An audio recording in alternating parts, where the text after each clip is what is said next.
الحمد لله الحمد لله وكفى وسلام على عباده الذين اصطفى أما بعد فأعوذ بالله من الشيطان الرجيم بسم الله الرحمن الرحيم সকলে বলেন قل أعوذ برب الناس ملك الناس إله الناس من شر الوسواس الخناس الذي يوسوس في صدور الناس من الجنة والناس صدق الله العظيم وصدق رسوله النبي الكريم ونحن على ذلك من الشاهدين والشاكرين والحمد لله رب العالمين درود شريف পড়েন اللهم صل على محمد وعلى آل محمد كما صليت على إبراهيم وعلى آل إبراهيم إنك حميد مجيد اللهم بارك على محمد وعلى آل محمد كما باركت على إبراهيم وعلى آل إبراهيم إنك حميد مجيد সম্মানিত মুআজ্জাজ মুহতারাম, মহান রব্বুল আলামিনের দরবারে লাখ কোটি শুকরিয়া যে রব্বুল আলামিন আমাদেরকে তার কালামে পাকের মর্ম বুঝার জন্য তার এই কোরআনের ক্লাসে বসার সুযোগ করে দিয়েছেন।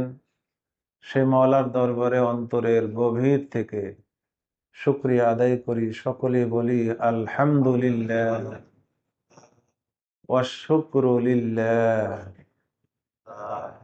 ভাইরা আমার, আজকে কোরআনের সর্বশেষ সূরার তাফসীর, সূরাতুন নাস, 30তম পারা। দীর্ঘ কয়েক বছর লাগলো কি করতে, সাপ্তাহিক ভাবে তাফসীর করতে কয়েক বছর লাগলো। সূরা আম্মা ইয়াতাসাআলুন থেকে আজকে আশা করি সূরা নাস শেষ হয়ে যাবে ইনশাআল্লাহ ব্যাখ্যা। তো সর্বশেষ সূরায় রব্বুল আলামিন কি বলছেন, কি বলতেছেন? তো সর্বশেষ যে 3টি সূরা, কুল হু আল্লাহু আহাদ, কুল আউযু বিরাব্বিল ফালাক, কুল আউযু বিরাব্বিন নাস, তিন কুল যেটাকে বলা হয়, সে 3 কুলের এই 3 কুলকে একটা ভাষায় বলা হয় মুআওয়াযাত। মুআওয়াযাত অর্থাৎ এই 3 কুল দিয়ে আল্লাহ তাআলার কাছে আশ্রয় চাওয়া হয়। হ্যাঁ, এই 3 কুল দিয়ে কি চাওয়া হয়? আশ্রয় চাওয়া হয়। কেন? রাসূলুল্লাহ সাল্লাল্লাহু আলাইহি ওয়াসাল্লাম বলেছেন যে সকালে 3 কুল 3 বার করে পড়া, এবং সন্ধ্যায়ও এই 3 কুল কয়বার করে পড়া? 3 বার করে পড়তে বলেছেন। কোন প্রকারের জাদু টোনা বিপদ আপদ কিচ্ছু আসবে না ইনশাআল্লাহ। রাসূলের কথা। সাদিকুল মাসদুক, যিনি শ্রেষ্ঠ সত্যবাদী, তার কথা বিন্দু মাত্র মিথ্যার কোনো কি নাই, অবকাশ নাই। যিনি বলবেন রাসূলের কথার মধ্যে মিথ্যা থাকার সম্ভাবনা আছে, ঈমান থাকবে? তো তিনি বলেছেন সকাল সন্ধ্যায় কয়বার করে পড়তে? 3 বার করে পড়তে। এবং প্রত্যেক নামাজের পরে কয়বার করে পড়তে? 1বার করে পড়তে, এই 3 কুল। এবং শোয়ার সময়ও কয়বার করে পড়তেন?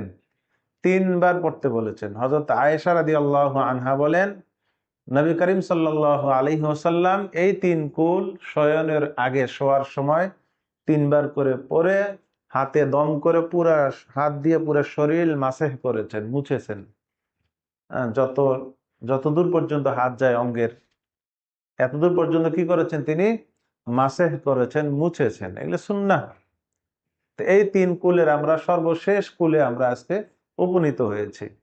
হযরত আয়েশা রাদিয়াল্লাহু তাআলা আনহা বলেন, আমার যখন কাজ করতে করতে কোনো শরীরে ব্যথা, মাথা ব্যথা হোক, কোনো অঙ্গ প্রত্যঙ্গ ব্যথা করছে, হাড্ডি ব্যথা হচ্ছে, কোমর ব্যথা হচ্ছে, হয় না? তা আমার যখন এরকম ব্যথা হতো শরীরে, ক্লান্ত হয়ে যেতাম, ব্যথা অনুভব করতাম, এই 3 কুল পরে আমি হাতে ফু দিয়ে আমি মাসে করে দিতাম, আল্লাহর রহমতে ভালো হয়ে যেতাম। তাহলে কিরকম পাক্কা কি ছিল তাদের ইয়াকিন। এই ইয়াকিন নিয়ে আপনি আমল করেন, দেখবেন যে আপনারও ইনশাআল্লাহ কি কোনো অসুবিধা হবে না। এই আমলগুলো হলো মূলত রুহানি চিকিৎসা। আমরা তো বস্তু চিকিৎসা করি, বস্তুবাদীদের চিকিৎসা আমরা গ্রহণ করি। তো বস্তুবাদীদের চিকিৎসা গ্রহণ করতে তো নিষেধ নেই, করেন সুন্নাহ, কিন্তু একটু রুহানি চিকিৎসাও করেন, রুকিয়াও করেন, কোরআন ও হাদিসের আয়াত এবং আমল দিয়ে চিকিৎসা করেন, দেখবেন যে আর ওই বাহ্যিক চিকিৎসার ইনশাল্লাহ খুব একটা দরকার হবে না। হলেও অসুবিধা নেই, এটাও সুন্নত, ওটাও সুন্নত, এটাও সুন্নত। কিন্তু এই সুন্নতটাকে যদি বেশি আমি আঁকড়ে ধরতে পারি, তাহলে ওই সুন্নতের খুব কম প্রয়োজন দেখা দেবে। ব্যাপারটা কি বুঝাতে পেরেছি? এই জন্য আমলগুলো আমরা করবো, 3 কুলের আমল যেটা আমি বললাম, নিয়মগুলো, এগুলো আমরা নিয়মিত আমল করার চেষ্টা করি এবং এটা অভ্যস্ত হয়ে আমলের অভ্যস্ত হয়ে যায়। এরপরে আসুন আল্লাহ তাআলা কি বলেছেন। সূরা ফালাকে বিস্তারিত আলোচনা হয়েছে, ওই ঘটনা, রাসূলকে জাদু করা হয়েছিল, এই 2 সূরা দিয়ে তাকে জাদু থেকে মুক্ত করা হয়, ঠিক না?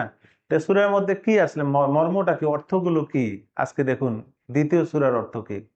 রব্বুল আলামিন বলেন, কুল আউযু বিরাব্বিন নাস, হে রাসূল আপনি বলুন, আউযু আমি আশ্রয় চাচ্ছি, পানা চাচ্ছি, কার কাছে? বিরাব্বিন নাস মানুষের পালনকর্তার কাছে। কার কাছে? মানুষের পালনকর্তার কাছে। তো তিনি কি শুধু মানুষের পালনকর্তা না সবকিছু? এটা মানুষের কথা বলছেন কেন? আমরা হলাম সবাই সেরা, মানুষ হলো সৃষ্টির সেরা। সেরাকে যখন বলা হয়েছে, তো বাকিগুলো এমনি কি অনুগামী হিসেবে কি প্রবিষ্ট হয়েছে, অন্তর্ভুক্ত হয়ে গেছে। এই জন্য আর অন্য মাখলুক বলার দরকার হয়নি, কেন আলহামদুলিল্লাহি রব্বিল, ওখানে আলামিন বলে ফেলেছেন, বিদায় এখানে নাস বলে মানুষের সম্মান বোঝাচ্ছে, যে তোমরা হলে শ্রেষ্ঠ, তোমাদের সম্মানকে আমি বজায় রাখার জন্য শুধু তোমাদেরকে আমি বললাম, তোমাদের নামই শুধু বললাম। এই জন্য রব্বুল আলামিন নাস বলেছেন, যে মানুষের পালনকর্তার কাছে আমি আশ্রয় চাচ্ছি। মালিকিন নাস, যিনি হলেন মানুষের মালিক। কার মালিক? আর মানুষ কিসের মালিক? বাড়ির মালিক, গাড়ির মালিক, হ্যাঁ, তারপরে হলো গিয়ে কি অমুক কোম্পানির মালিক, অমুক ইন্ডাস্ট্রির মালিক, এটা সেটা মালিক না। আর আল্লাহ হলেন কার মালিক? মানুষের মালিক। তাহলে আর বাকিগুলোর মালিক হইতে বলতে হবে যে সবকিছুর মালিক বলার দরকার আছে? তো যিনি মানুষের মালিক, তাহলে মানুষের যা আছে সবকিছুরই কি তিনি মালিক। এখানেও মানুষের কথা কেন বলেছেন? মানুষের শ্রেষ্ঠত্ব বোঝানোর জন্য। মানুষের বিধায় আমরা যা বলি, আমি আমি আমি, এটা আমার, সেটা আমার, হ্যাঁ, কোনটা কি আমার? কোন কবি যেন বলেছেন, পরের জায়গা পরের জমি, তারপর বলেন ঘর বানাইয়া আমি রই, তারপরে আমি সে তো ঘরের মালিক নই, আছে না? এই ঘরের আব্দুল আলিম কবি, এই ঘরের মালিককে আমি। কত বাড়ি গাড়ি ফ্ল্যাট কিনতেছেন, 1টা 2টা 10টা 20টা, একটারও মালিক কিন্তু আমি না। সবগুলো হলো আমানত। আমানতের খেয়ানত হয়েছে কিনা এইটা জবাবদিহিতা করতে হবে।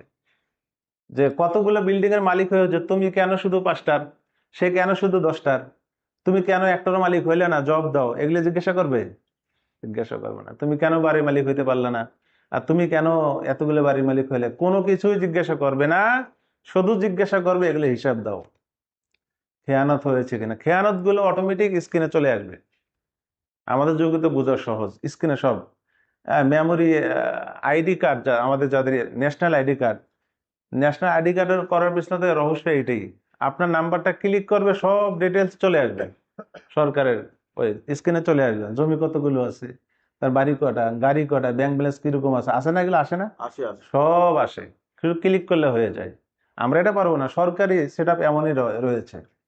তো রব্বুল আলামিনের সেট আপ কিরকম, মুহূর্তের মধ্যে কি চলে আসবে, কোনটা লাল চিহ্ন চলে আসবে, লাল লাল গুলো দেখবে কি কি খেয়ানত, কোনটা সবুজ চিহ্ন যে এগুলো ঠিক আছে, রাইট, এগুলো হলো রাইট হয়নি, এগুলো সে কি কি করছে, অপব্যবহার করেছে, অন্যায় করেছে, সব চলে আসবে। এই জন্য সবকিছু মালিক কে? আল্লাহ। বাড়ি গাড়ি কোনোটার মালিক আমি নই, আমরা নই, আল্লাহ। মালিকিন নাস, ইলাহিন নাস, এবং মানুষের মাবুদ। কার কার কাছে আশ্রয় চাচ্ছি? মানুষের মাবুদের কাছে। মানুষের মাবুদ কে? একমাত্র আল্লাহ। উলুহিয়াত, ইলাহ, যার উপাস্য করা হয়, যার ইবাদত করা হয়, তিনি কে? আল্লাহ। তার কাছে আশ্রয় চাচ্ছি। কিসের থেকে আশ্রয় চাই?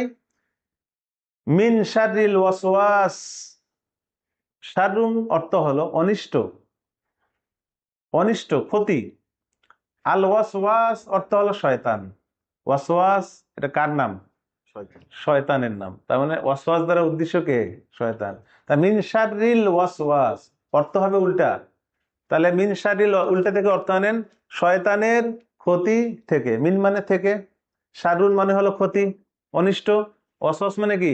শয়তান। তাহলে অর্থটা পেছন থেকে নেন, শয়তানের ক্ষতি থেকে। শয়তানের ক্ষতি থেকে, শয়তানের অনিষ্ট থেকে আমি কি চাই? শয়তান কোনোভাবেই যেন আমার ক্ষতি করতে না পারে, আমি কি চাই? আল্লাহর কাছে। তাহলে এই যে এত কিছু আল্লাহর কি গুণগান গাইলাম, অমুক আল্লাহ যিনি মালিক, যিনি খালেক, যিনি রব, হ্যাঁ, যিনি ইলাহ, তার কাছে আশ্রয় আশ্রয় চাচ্ছি কিসের থেকে? মিন শাররিল ওয়াসওয়াস, তিনটে শব্দ, যে শয়তানের অনিষ্ট থেকে, শয়তানের অনিষ্ট থেকে। আল খন্নাস, এটা হলো শয়তানের একটা খারাপ গুণ, খারাপ স্বভাব। খন্নাস হলো পলাতক, যে পলায়নকারী, আত্মগোপনকারী।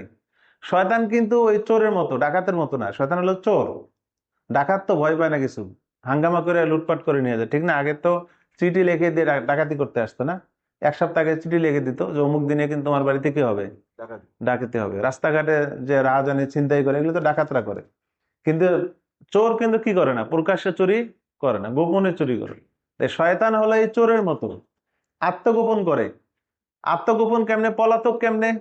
যখন আপনার কাছে শয়তান আসে, খুব অনেক কিছু আপনার সামনে খুব সুন্দরভাবে দেখাচ্ছে যে এই যে এই গুনাহ, এটা ব্যাপার না, সমস্যা নেই, করো।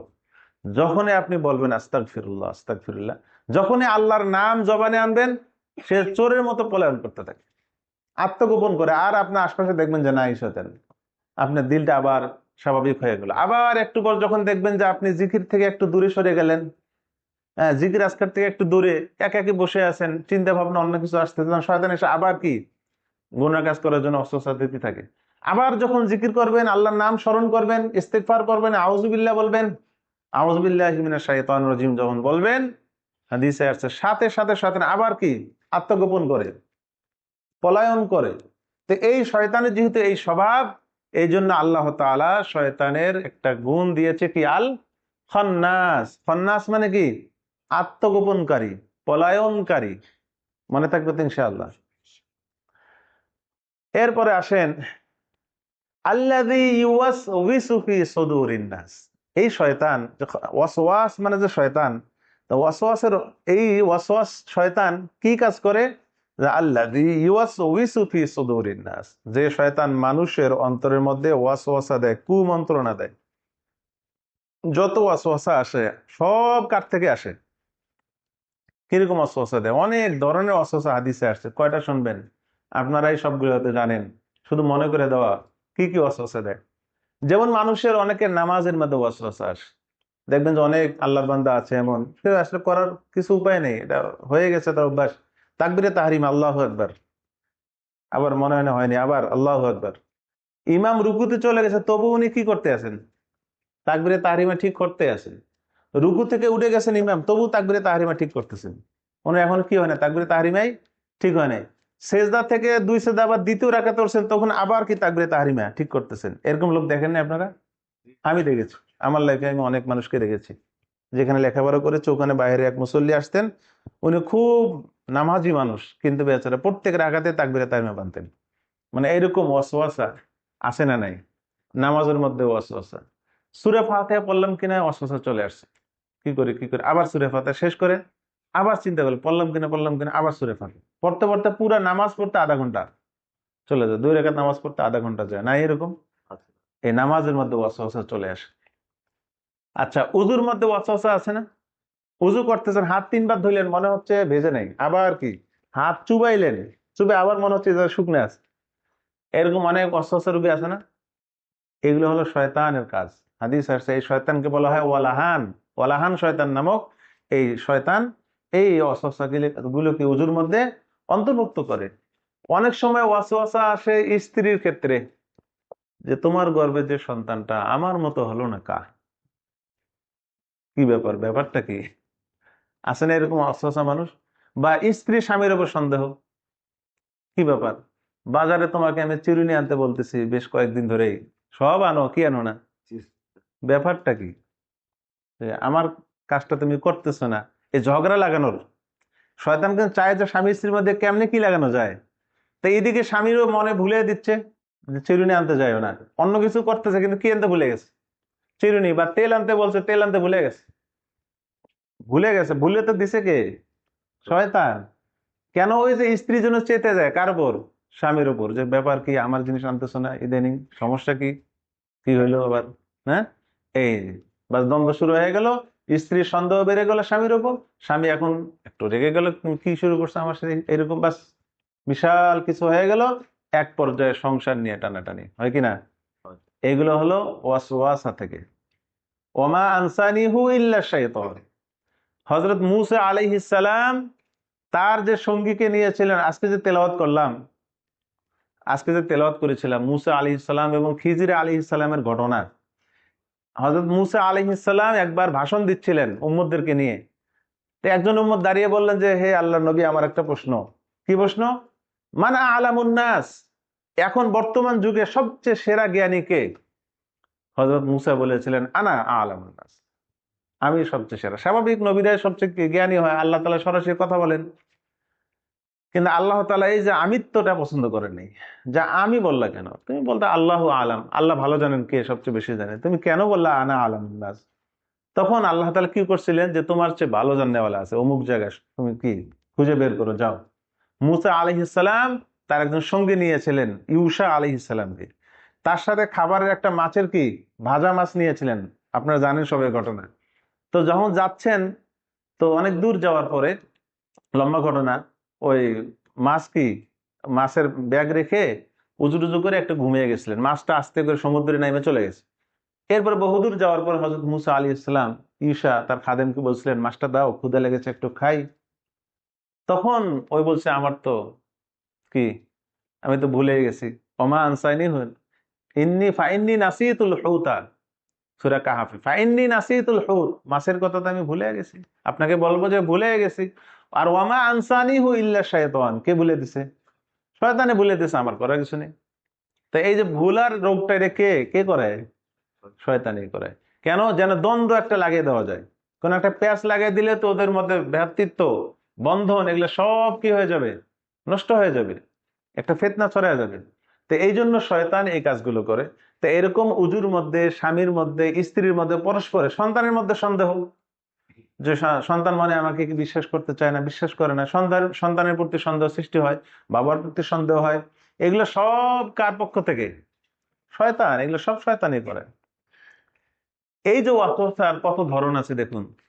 হাদিসে আসছে যে তোমরা যখন 3 জন মানুষ একসাথে কোথাও যাও, তখন একজনকে বাদ দিয়ে 2 জন মানুষ কখনো, 2জন ব্যক্তি তোমরা একান্ত কথা বলবে না, ফিসফিস করবে না। ব্যাপারটাকে বুঝছেন?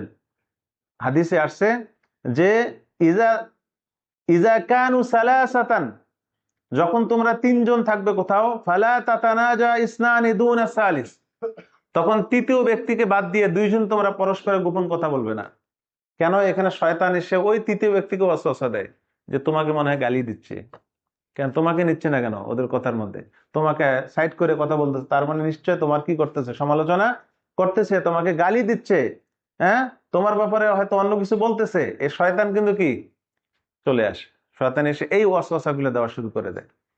এই জন্য তৃতীয় কোনো ব্যক্তি যদি থাকে, তার থেকে অনুমতি নেওয়া হাদিসে আসে, তাকে বলা যে ভাই একটা আমাদের প্রয়োজনীয় কথা আছে, আপনি একটু বসেন, তখন 2 জন কথা বলেন। কিন্তু অনুমতি ছাড়া 2 জন ব্যক্তি কথা বলার কি নেই, অনুমতি নাই। কেন? এতে করে যে ওয়াসওয়াসা চলে আসে তৃতীয় জনের ব্যক্তি, তৃতীয় জনের মধ্যে ওয়াসওয়াসা আসে, পরে বন্ধন নষ্ট হয়ে যায়, বন্ধুত্ব নষ্ট হয়ে যায়।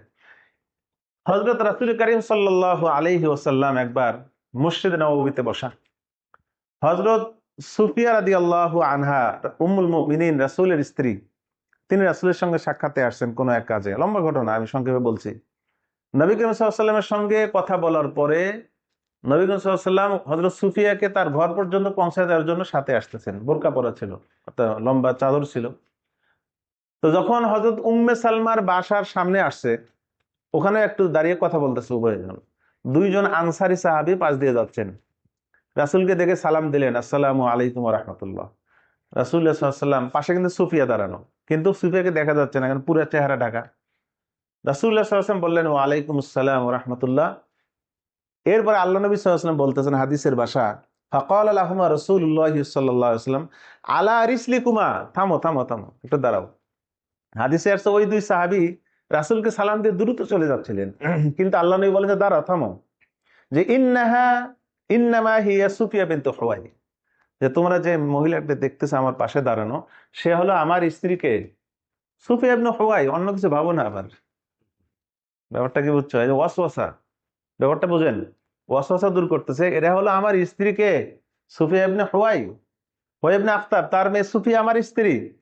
তখন ওই সাহাবী আনসারী দুইজন লজ্জিত হলেন এবং বললেন, সুবহানাল্লাহ ইয়া রাসূলুল্লাহ, সুবহানাল্লাহ ইয়া রাসূলুল্লাহ, ইয়া রাসূলুল্লাহ, আপনি কি ভাবতেছেন?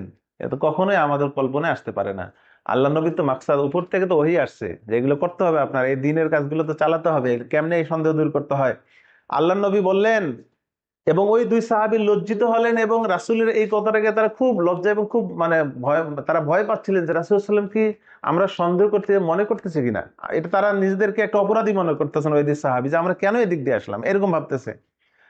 তখন আল্লাহ নবী সাল্লাল্লাহু আলাইহি ওয়াসাল্লাম বললেন, ইন্না শাইতানা ইয়াজরি মিন ইবনি আদম মাবলাগাদ দাম, যে শোনো, তোমাদেরকে আমি শুনাই আল্লাহ তাআলা কি বলেছেন, যে শয়তান যে আছে না, শয়তান কিন্তু বনি আদম মানুষ জাতির রগে রগে কি করে, প্রবেশ করে এবং চলে, এত দ্রুত সে তার কি মানুষের ভিতরে চলে। ওয়া ইন্নী খাশিতু আইয়াকযিফা ফি কুলুবিকুম, আমি ভয় পাচ্ছি যে তোমাদের অন্তরের মধ্যে আবার ওয়াসওয়াসা দিয়ে বসে কিনা, এই জন্য আমি কি করলাম, তোমাদের সন্দেহটা দূর করে দিলাম। ব্যাপারটা কি বুঝছেন? এরকম অনেক ঘটনা আছে রাসূলের। আল্লাহ নবী বলেছেন, ওয়াত্তাকু মাওয়াদিআত তুহাম, তহমতের জায়গা থেকে বাঁচো। যে কাজের মধ্যে মানুষ তোমার উপর তহমত দিতে পারে, অপবাদ একটা আসতে পারে তার দিলে, এমন কাজ করতে যায় না। ধরুন আপনি কোন একজন মহিলার পাশে বসে আপনি যাচ্ছেন রিকশায়, আপনার স্ত্রী, আপনার স্ত্রী, কিন্তু এমন ভাবে যায়েন না যেন মানুষ মনে করে যে না মানে পরপুরুষের কোন পর মহিলাকে নিয়ে যাচ্ছে, প্রয়োজনের সাথে বাচ্চা নেন যেন বোঝে না বাচ্চা আছে। অর্থাৎ এমন ভাবে না চলা, এমন জায়গাকে তাকে নিয়ে এমন ভাবে না চলাফেরা না করে যে মানুষ সন্দেহ করে যে পর মহিলার সঙ্গে কি বেগানা নারীর সাথে মনে হয় কি করতেছে, চলাফেরা করতেছে। বা পর মহিলা স্বামীর সাথে এমন ভাবে চলবে যেন মানুষের সন্দেহ না হয় যে পর পুরুষের সাথে চলতেছে। ব্যাপারটা কি বুঝছেন? এরকম চলাফেরা এমন ভাবে করা মানুষের সন্দেহ যেন সৃষ্টি না হয়। এই জন্য আমরা ছাত্রদেরকে বলি, বড় ছাত্র যারা, যে তোমার মাও যদি এখানে আসে, তোমার আপন বোন আসছে, এইভাবে ওপেন কথাবার্তা বলবে না মানুষের মাঝে। কেন হতে পারে বেগানা নারীও তো তোমার সাথে কথা বলতে পারে ওপেন, অর্থাৎ বোরকার মধ্যে কে আছে কে জানে। এই জন্য খবরদার, এই ওপেনলি যেন কোনো, চাই তার মাহারামা হোক না কেন, ওপেনলি রাস্তায় দাঁড়িয়ে কথা না বলা।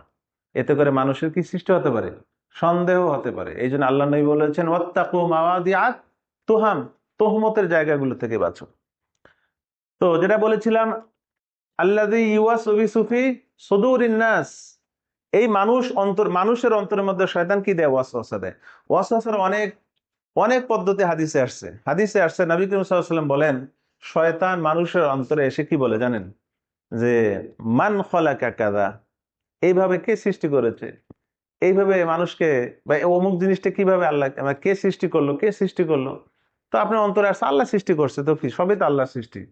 এবার আস্তে আস্তে আপনার ভিতরে এসে বলতেছেন, মান খলাকাল্লাহ, আচ্ছা আল্লাহকে কি সৃষ্টি করছে। এবার কত দেখছেন ব্যাপারটা, আশ্রয় দিলে কি হয়, আশ্রয় যেহেতু দিচ্ছেন বারবার, কে সৃষ্টি করছে, প্রশ্ন যখন উদয় হয়েছে, তখন আপনার ভিতরে আসবে শয়তান ওয়াসওয়াসা দেবে, মান খালাকাল্লাহ, তাহলে আল্লাহকে কি সৃষ্টি করেছে? তাহলে কিরকম অস্থিরতা ভুগবেন। অনেক আল্লাহর বান্দা অভিযোগ করে যে আমার এই ওয়াসওয়াসাটা যায় না, দিল থেকে যায় না, বারবার শুধু মনে হয় যে নাউজুবিল্লাহ, যে আল্লাহ কিভাবে, আল্লাহ সৃষ্টি হলেন কিভাবে, এইরকম পীড়া দেয় অন্তরের মধ্যে, সে পাগলের মতো হয়ে যায়, এমন একটা অবস্থা। এটা চিকিৎসাও আছে, ওইদিকে না যাওয়া। কে সৃষ্টি করেছেন এই প্রশ্ন আইনে উত্তর খুঁজতে যাইবেন না। তাহলে কি হবে? এই যে অস্বস্থা আসবে যে আল্লাহকে কি সৃষ্টি, তাহলে কিরকম আপনি চিন্তা করবেন যে আল্লাহ তাআলা কত সুন্দর করে সৃষ্টি করেছেন, কত সুন্দর তার কি নিপুণ কারিগরি, এইগুলো চিন্তা করেন। কিন্তু এত সুন্দর কে করেছেন? আল্লাহ করেছেন। এটাকে কে বানিয়েছেন, এই যে প্রশ্ন করে উত্তর দিতে যায় না, ডাইরেক্ট উত্তরটার মধ্যে গবেষণা করেন, উত্তরের মধ্যে গবেষণা করেন। তো এইরকম যখন আপনার মধ্যে এইরকম সন্দেহ যদি আসে, নবী করিম সাল্লাল্লাহু আলাইহি ওয়াসাল্লাম বলেন, কারো অন্তরের মধ্যে যদি এইরকম চিন্তা আসে, মান খালাকাল্লাহ, আল্লাহকে কে সৃষ্টি করেছেন, তখন সাথে সাথে বলো আমানতু বিল্লাহ। কি বলা উচিত? আমানতু বিল্লাহ, আমি কার উপর ঈমান আনলাম।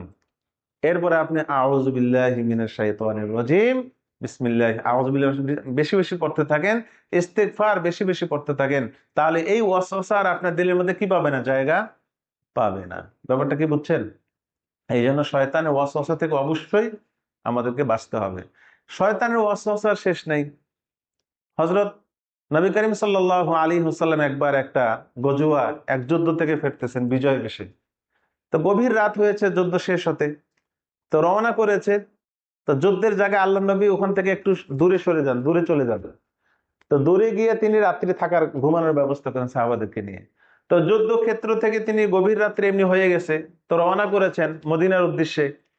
শেষ রাত্রে যখন হয়, তখন রাসূলুল্লাহ সাল্লাল্লাহু আলাইহি ওয়াসাল্লাম সাহাবাদেরকে বললেন যে এখন যদি আমরা ঘুমাতে যাই, তাহলে আমাদের ফজরের নামাজ কি হতে পারে, কাজা হয়ে যেতে পারে। এর চেয়ে ভালো হলো আমরা একেবারেই আর একটু সামনে যাই, সেখানে গিয়ে ফজরের নামাজ পড়ে তারপরে আমরা কি করব, বিশ্রাম নেব, বিরতি নেব। কিন্তু সাহাবা ইকরাম অনেক ক্লান্ত ছিল, যুদ্ধ করেছে, অনেক ক্লান্ত। সাহাবা চাচ্ছিলেন যে আসলে যে কোনো ভাবে হোক আমরা ফজরের নামাজটাও যেন পড়তে পারি, বিশ্রামও যেন একটু হলেও হয়। তখন কে দায়িত্ব নেবে? হযরত বেলাল বললেন, ইয়া রাসূলুল্লাহ, আমার দায়িত্ব, আমি ফজরে সবাইকে জাগিয়ে দেব। আপনি তাও কি করেন, বিশ্রামের ব্যবস্থা করেন, তাঁবু টানোর ব্যবস্থা করেন, সবাই বিরতিতে ঘুমাক, একটু আরাম করুক। ফজরের সময় আমি বেলাল নিজে কি করব, সবাইকে ডাক দেবো, ইনশাল্লাহ কারো কি হবে না, নামাজ কাজা হবে না। হাদিসে আসছে হযরত বেলাল রাদিয়াল্লাহু তাআলা আনহু, তার যে উটের হাউদাটা ছিল যেটাতে বসে, হাউদাতে বসে উনি পূর্ব দিকে মুখ করে বসে আছেন।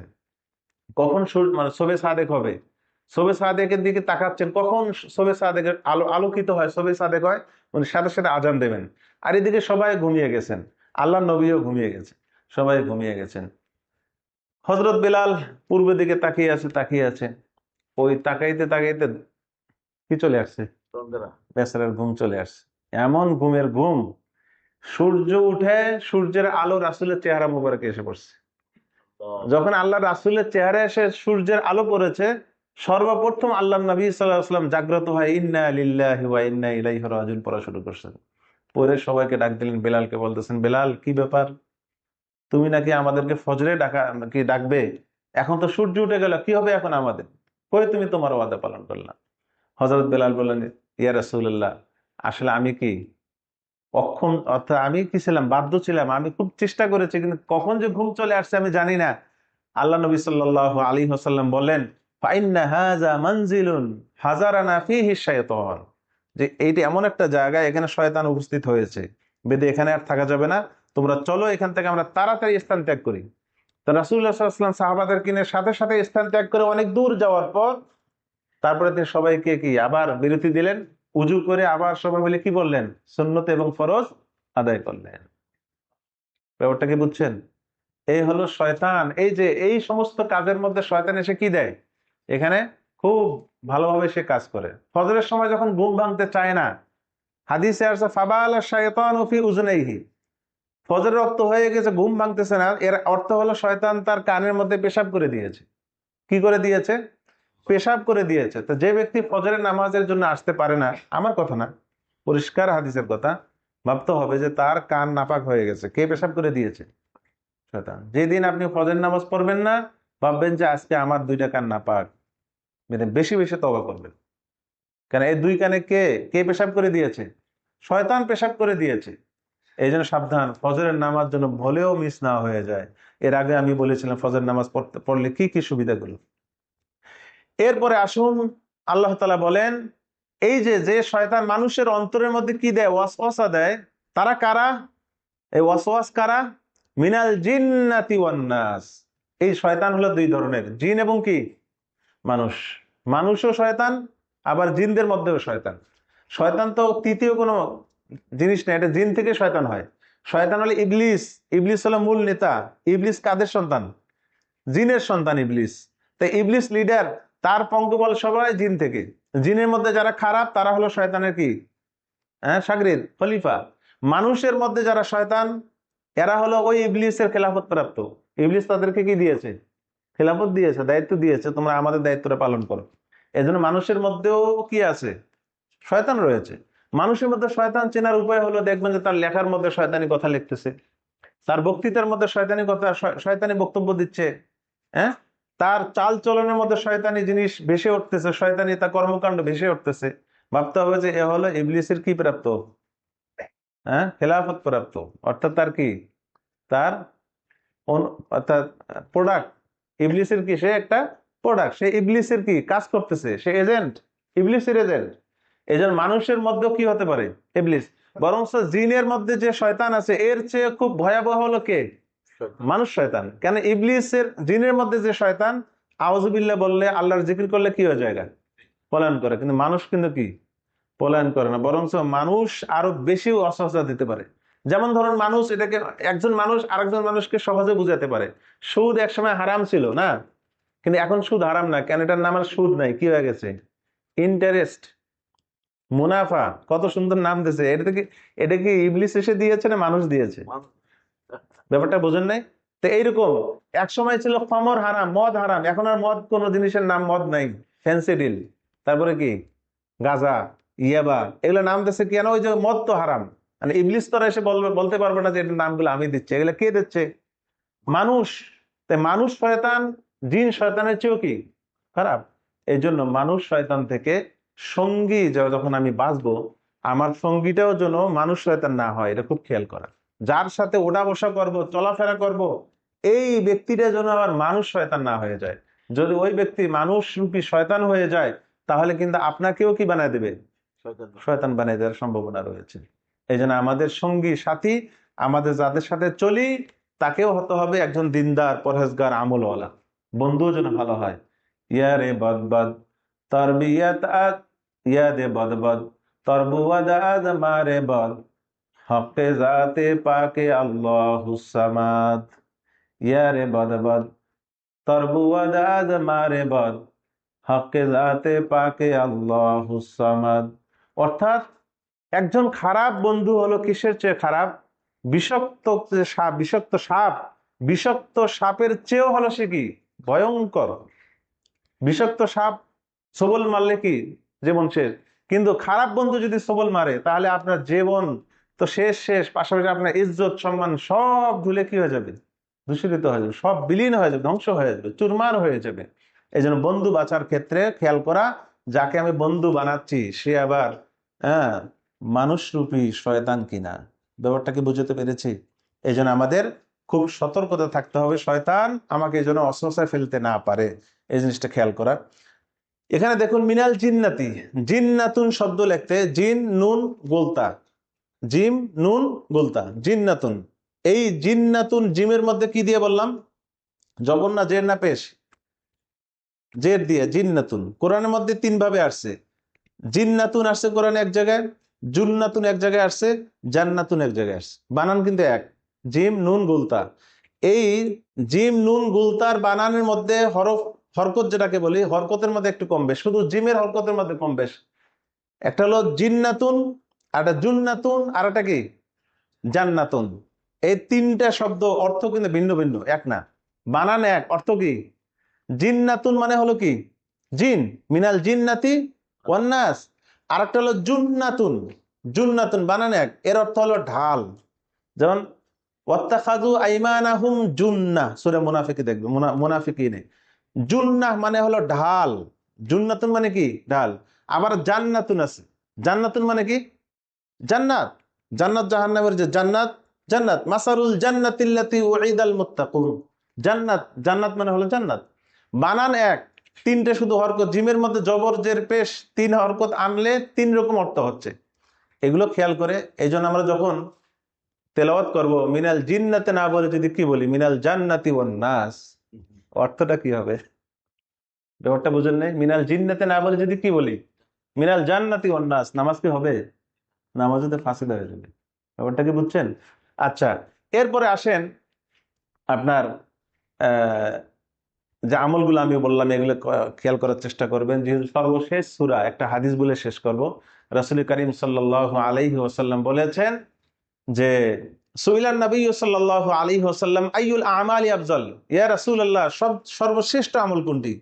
ক্বালা আল হালু আল মুরতাহিল, নবী করিম সাল্লাল্লাহু আলাইহি ওয়াসাল্লাম বললেন যে হাল এবং মুরতাহিল। তো সাহাবারা জিজ্ঞাসা করলেন ইয়া রাসূলুল্লাহ ওয়ামাল হালু আল মুরতাহিল, হাল মুরতাহিল কি? তখন আল্লাহ নবী বলেন আল্লাযী ইয়াদরিবু মিন আউয়ালিল কুরআন ইলা আখিরিহি কুল্লামা হাল্লা ইরতাহালা।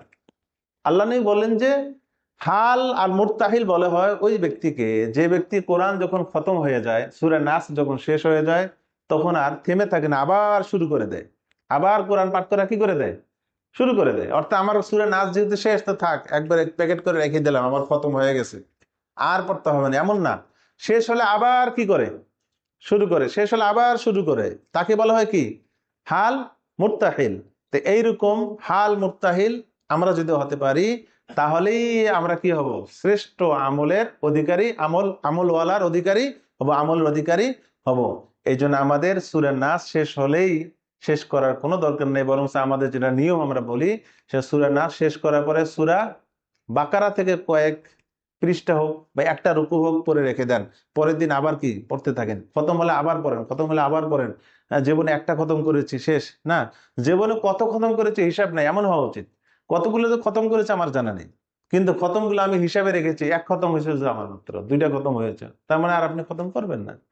আপনি বলেন যে আমি খতম আরো করতে থাকবো, আমি কতগুলো যে খতম করেছে আমার জানা নেই। এইরকম যখন হবে তখনই আপনি ভাবতে পারবেন যে হ্যাঁ আমি হলাম হাল এবং কি মুরতাহিল, হাল এবং কি মুরতাহিল।